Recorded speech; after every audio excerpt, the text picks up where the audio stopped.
आज या ठिकाणी या पवित्र अशा संगमावर जो हा कार्यक्रम त्रिपुरासुरांचा वधाचा कार्यक्रम झाला आणि दीपोत्सवाचाही कार्यक्रम इथे पार पडलेला आहे आणि यामध्ये सर्व युवकांना पण आशीर्वाद देतो।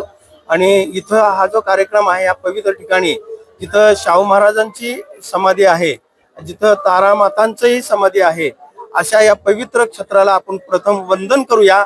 आणि या ठिकाणाचं महात्म्य खूप मोठं आहे। इथं अनेक शिवमंदिर आहेत, अनेक तीर्थाटनाला लोक येतात, पर्यटनाला येतात।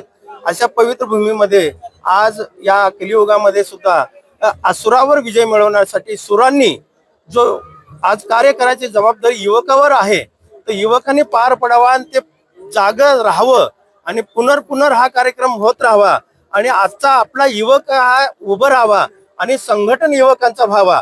आणि म्हणून हा कार्यक्रम इथल्या आयोजकांनी घेतलेला आहे। त्या आयोजकांना पण मी आशीर्वाद देतो। ही काळाची गरज आहे, कारण आपलं हिंदू संघटन नाहीये। हिंदू एकत्र झाला तर देशावर राज्य आपण करू शकतो आणि आपलं परत गेलेलं राज्य जे आहे ते परत आपण मिळवू शकतो, एवढं सामर्थ्य आपल्या युवकामध्ये आहे।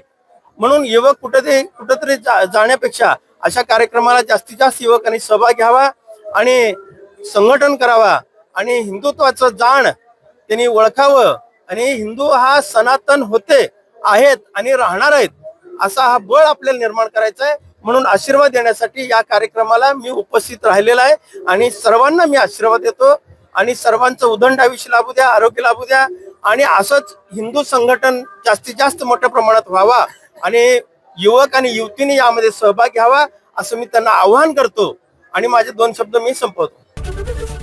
एबीपी माझा, उघडा डोळे बघा नीट।